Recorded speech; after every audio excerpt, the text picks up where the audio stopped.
In House Report 113-170, and for what purpose does the gentleman from Michigan seek recognition? Mr. Chairman, I have an amendment at the desk. The clerk will designate the amendment. Amendment number 100, printed in House Report number 113-170, offered by Mr. Amash of Michigan.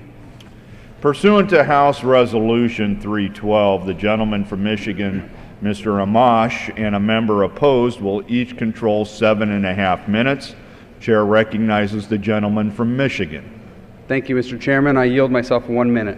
Gentleman is recognized for 1 minute. We're here today for a very simple reason: to defend the Fourth Amendment, to defend the privacy of each and every American. As the Director of National Intelligence has made clear, the government collects the phone records without suspicion of every single American in the United States. My amendment makes a simple but important change. It limits the government's collection of those records, to those records that pertain to a person who is the subject of an investigation pursuant to Section 215. Opponents of this amendment will use the same tactic that every government throughout history has used to justify its violation of rights: fear. They'll tell you that the government must violate the rights of the American people to protect us against those who hate our freedoms. They'll tell you there's no expectation of privacy in documents that are stored with a third party. Tell that to the American people. Tell that to our constituents back home. We're here to answer one question for the people we represent: do we oppose the suspicionless collection of every American's phone records? The gentleman's time has expired. The gentleman reserves. Who seeks recognition? I reserve the balance here. From Florida, seek recognition. I rise to claim time in opposition to The gentleman is amendment. recognized for 7.5 minutes. I'm very happy to yield 3 minutes to the gentleman, very distinguished chairman of the House Intelligence Committee, gentleman from Michigan, Mr. Rogers. The gentleman from Michigan is recognized. Thank you, Madam Chairman. I think the American people, certainly some well-intentioned members in this chamber, have legitimate concerns.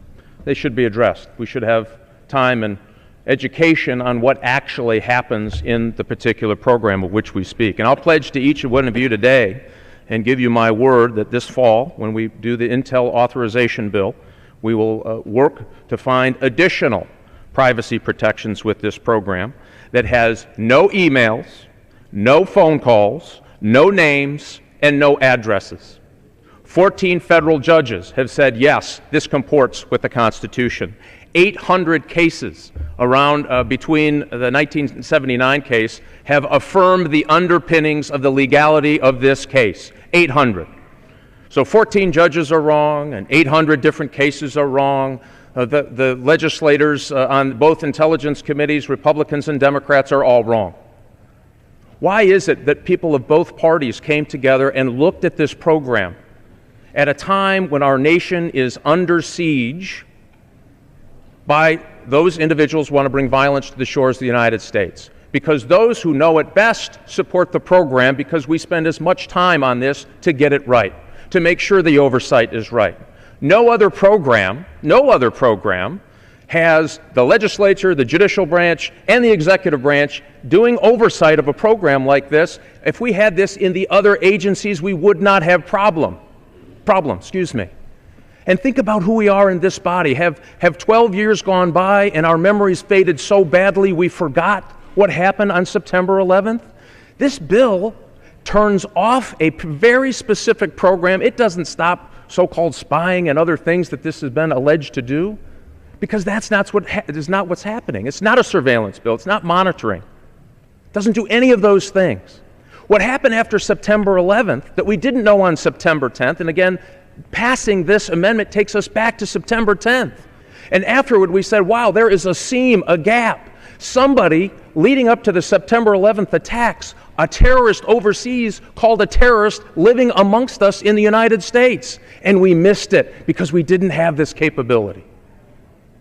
What if we had caught it? But the good news is we don't have to what if. It's not theoretical. 54 times this and the other program stopped and thwarted terrorist attacks both here and in Europe, saving real lives. This isn't a game. This is real. It will have a real consequence. This is hard. Think of the people who came here before us in this great body. Madison, Lincoln, Kennedy served here. And the issues they dealt with, and the politics of big and moving America forward, while upholding the Article 1 mandate to this House that we must provide for the general defense of the United States. And think of those challenges. Think of those challenges that they met. Are we so small that we can only look at our Facebook likes today in this chamber, or are we going to stand up and find out how many lives we can save? Let us get back to the big politics of protecting America and moving America forward. Soundly reject this amendment. Let's do this right on the Intel Authorization Bill. The gentleman from Florida reserves. I reserve my time. The gentleman from Florida reserves. The gentleman from Michigan is recognized. Thank you, Madam Chairman. I yield 60 seconds to the gentleman from Michigan, Mr. Conyers. The gentleman from Michigan is recognized for 1 minute. I thank the gentleman for yielding to me. Ladies and gentlemen of the House, this amendment will not stop the proper use of the Patriot Act and FISA authorities to conduct terrorism and intelligence investigations. I'd never block that. All this amendment is intended to do is to curtail the ongoing dragnet collection and storage of the personal records of innocent Americans. It does not defund the NSA, and it would continue to allow them to conduct full-fledged surveillance as long as it relates to an actual investigation. Our joining together on this bipartisan amendment demonstrates our joint commitment to ensuring that our fight against terrorism and espionage follows the rule of law and the clear intent of the statutes passed by this Congress. I urge my colleagues on both sides of the aisle to vote for this amendment. The gentleman from Michigan's time has expired. The gentleman from Michigan is reserves. The gentleman from Florida is recognized. I'm very happy to yield 2.5 minutes to the gentlelady from Minnesota, Ms. Bachmann. The gentlelady from Minnesota is recognized for 2.5 minutes. I thank the gentleman from Florida, and I thank the Speaker. Thank you, Madam Speaker.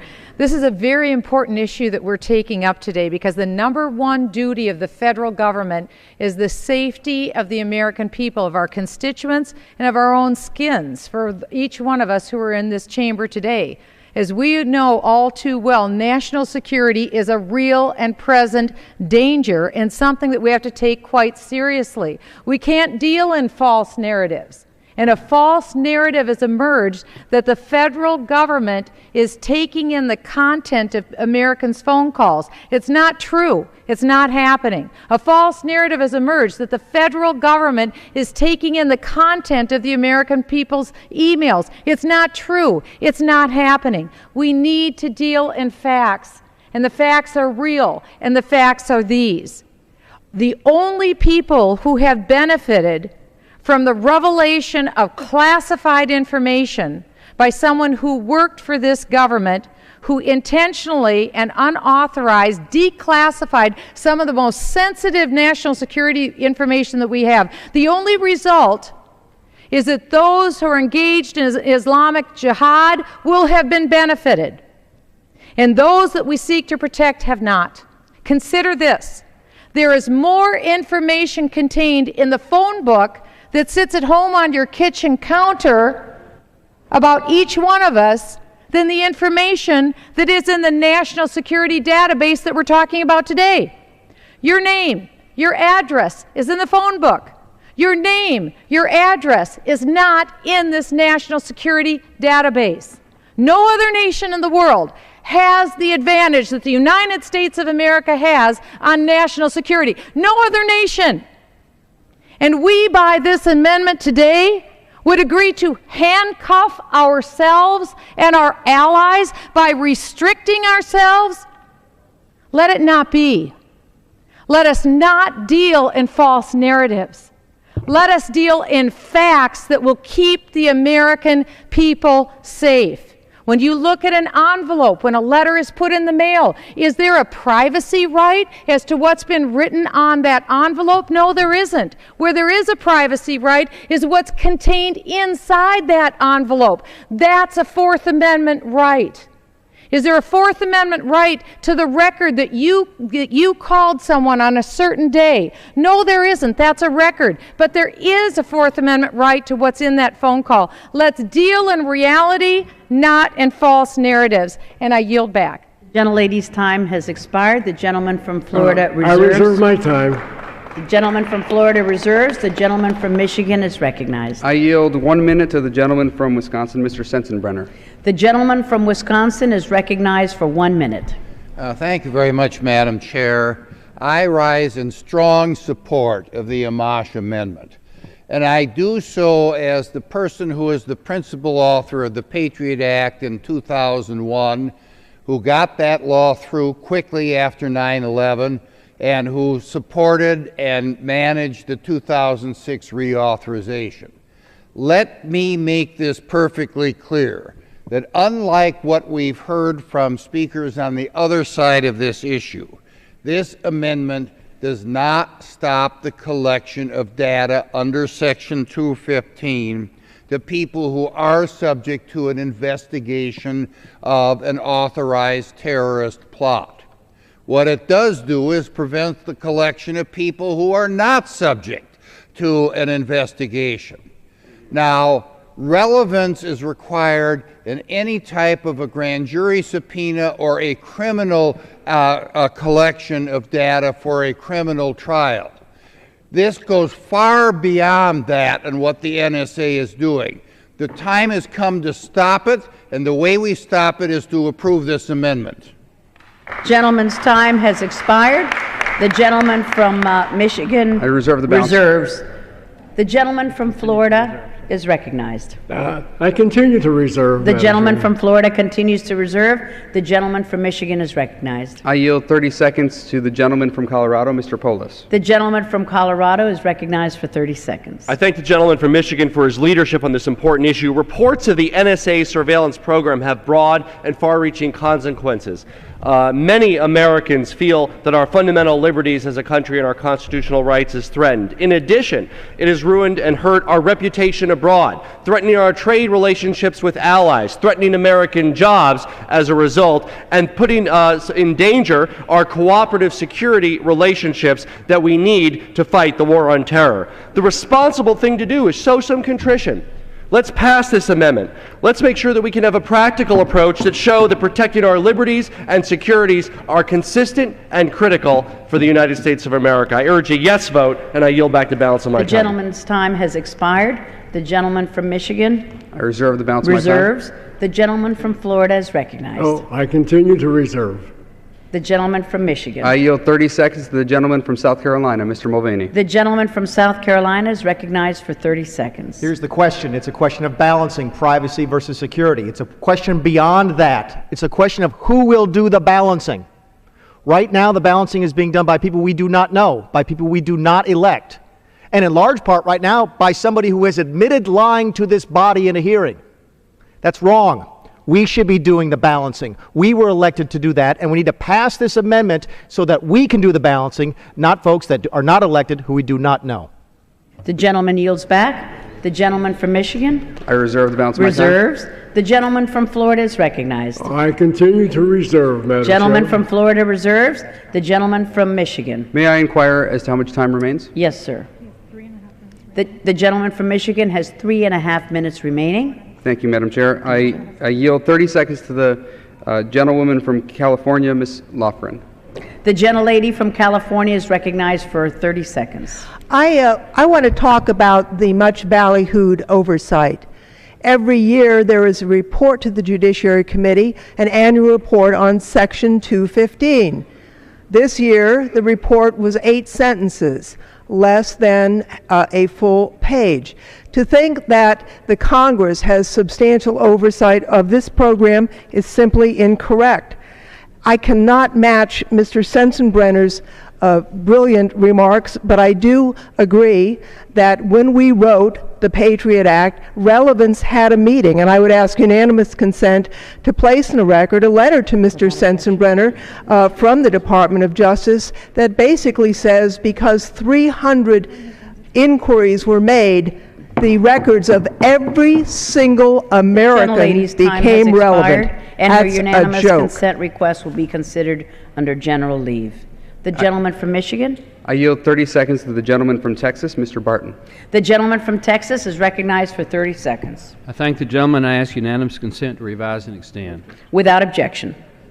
Madam Speaker, this is not about how sincere the NSA people are in implementing this technique. It is not about how careful they are. It is whether they have the right to collect the data in the first place on every phone call, on every American, every day. The Patriot Act did not specifically authorize it. Section 215 talks about tangible things that are relevant to an authorized security investigation. In the NSA's interpretation of that, relevant is all data all the time.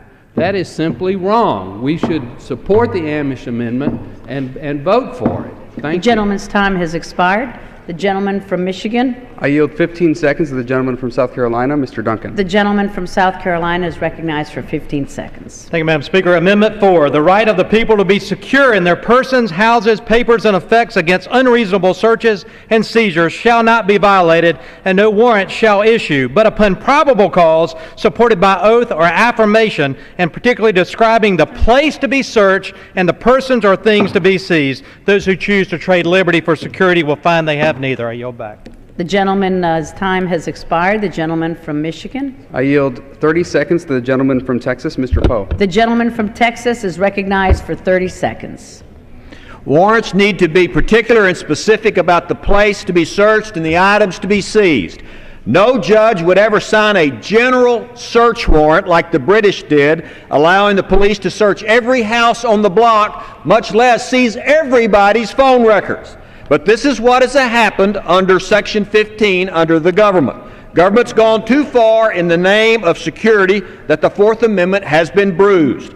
Rein in government invasion, no more dragnet operations, get a specific warrant based on probable cause, or stay out of our lives. And that's the way it is. Gentleman's time has expired. The gentleman from Michigan is recognized. I yield 30 seconds to the gentleman from New York, Mr. Nadler. The gentleman from New York is recognized for 30 seconds. Madam Chairperson, this amendment stops the government from misusing Section 215 to engage in the dragnet collection of all of our personal telephone records. Congress did not grant the executive the authority to collect everything it wants so long as it limits any subsequent search of that data. This amendment restores the requirement that records sought are relevant to an authorized foreign intelligence or terrorist investigation. It restores the minimal relevance standard required by Congress but ignored by successive administrations. No administration should be permitted to operate above or beyond the law as they have done in this respect. And I therefore urge all of my colleagues to vote in favor of the Amash-Conyers amendment. The gentleman's time has expired. The gentleman from Michigan. I yield 30 seconds to the gentleman from Virginia, Mr. Griffith. The gentleman from Virginia is recognized for 30 seconds. General warrants, writs of assistance, that's what we're looking at. And the founding fathers found that to be anathema. It does, what they're doing does violate the Fourth Amendment. We took an oath to uphold the Constitution, and we're supposed to rely on a secret agency that deals with a secret court, that deals with a selective secrecy committee, and members of Congress are limited to their access to the actions of that committee, but we're supposed to trust them. Folks, we've got a job to do. I yield back. We vote yes. The gentleman's time has expired. Gentleman from Michigan. Madam Chair, may I inquire as to how much time remains? The gentleman from Michigan has 45 seconds remaining, and the gentleman from Florida has 2 minutes remaining. I yield 30 seconds to the gentlelady from Hawaii, Ms. Gabbard. The gentlelady from Hawaii is recognized for 30 seconds. Thank you, Madam Chairwoman. Countless men and women from my state of Hawaii and all across the country have worn the uniform and put their lives on the line to protect our freedoms and our liberties. I cannot, in good conscience, vote to take a single dollar from the pockets of hardworking taxpayers from across the country to pay for programs which infringe on the very liberties and freedoms our troops have fought and died for. Ben Franklin said, "They who give up essential liberty to obtain a little temporary safety deserve neither liberty nor safety." I yield back. The gentlelady's time has expired. The gentleman from Michigan. I yield myself as much time as I may consume. The gentleman is recognized for 15 seconds. We're here to answer one question for the people we represent. Do we oppose the suspicionless collection of every American's phone records? When you had the chance to stand up for Americans' privacy, did you? Please support the Amash Amendment and oppose the NSA's blanket surveillance of our constituents. The gentleman's time has expired. The gentleman from Florida. Madam Chairman, I yield 2 minutes for the closing argument to the gentleman from Arkansas, Mr. Cotton. The gentleman from Arkansas is recognized for 2 minutes. Thank you. I rise to strongly urge opposition to the Amash Amendment. This program has stopped dozens of terrorist attacks. That means it saved untold American lives. This amendment is not simple. It does not limit the program. It does not modify it. It does not constrain the program. It ends the program. It blows it up. Some of you have heard the analogy that if you want to search for a needle in a haystack, you have to have the haystack. This takes a leaf blower and blows away the entire haystack. You will not have this program if this amendment passes.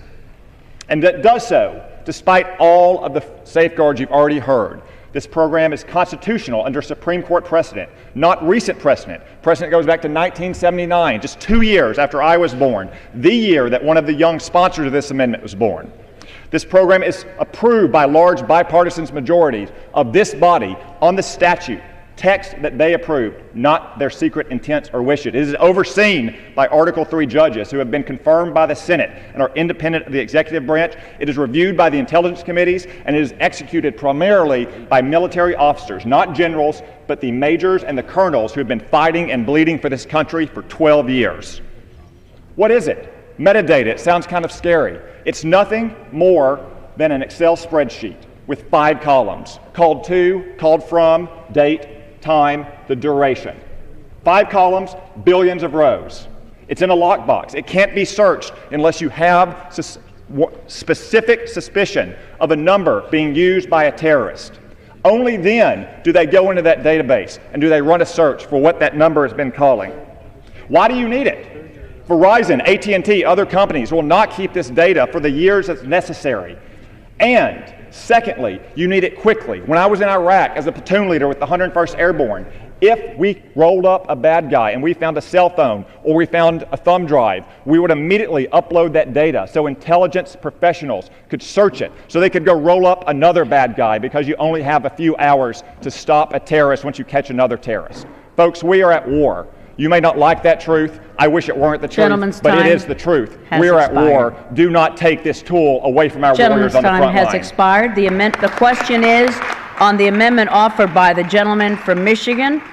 Those in favor say aye. Aye. Those opposed say no. No. In the opinion of the chair, the noes have it. Madam Chair, I ask for a recorded vote.